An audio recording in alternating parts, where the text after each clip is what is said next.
Good afternoon, I'm your meteorologist Khalil Ray, and once again, yes, I am showing the radar as what you're first going to see because we just have a lot of activity that's been going on over the past couple of days.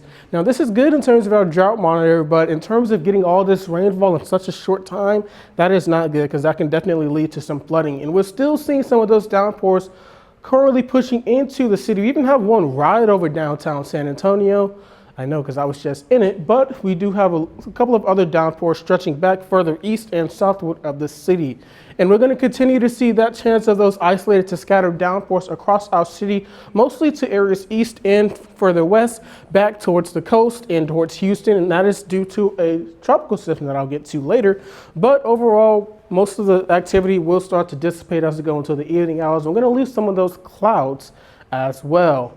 Now, because of that potential for flooding, especially areas of East Texas, we do have those area flood watches all the way from Gonzales County and Portland eastward and southward back down towards the coast, towards Corpus Christi and eastward towards Houston. They could be looking at a lot of rainfall. We're already seeing some of those flood warnings as well. Currently right now, the temperatures is now here at the airport, 84 degrees. A northwest wind, northeast wind coming in at 10 miles an hour. That's really helping us out because, I mean, look at that dew point. It doesn't feel very great out at all, but that breeze is helping to provide just a little bit of relief. We'll use anything we can get at this point of time. Now, there's a couple of things we've been watching nationally. So we do have this low that has been bringing in a pretty nice line of showers and storms from Chicago down into Joplin, Missouri. But first, the main story that we've been watching, and I'm going to get to it, is this little system still right over Texas. You can see where that spin is, as a matter of fact. Still not organized enough to get a name or be called a depression, but it is expected to organize as we go, as it starts to push its way off towards the east into the Gulf. But you're seeing a lot of that heavy rain in some of that those tropical downpours already affecting areas like Corpus Christi. Now, here's what I was talking about, Potential Tropical Cyclone One. That is the name. Now, once again, it is not organized, which is why it's not called a depression or even have a name yet. It has to strengthen a bit to about 40 miles an hour and get that close low. That's what we need to see for this system to eventually become Tropical Storm Arthur.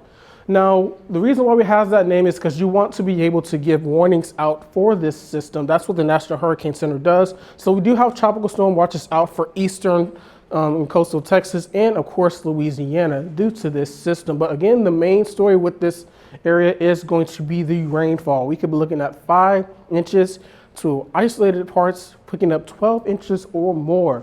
Now, once this system does eventually push out towards the east, we are going to clear out just for a couple of days, and then we'll be watching another system that will develop, and that could bring us some more rain chances as we go into later on this weekend. Yes, it's always the weekend for us, but thankfully, it's not going to be a necessarily heavy downpour. Right now, it's looking to be scattered and isolated rain chances across our area.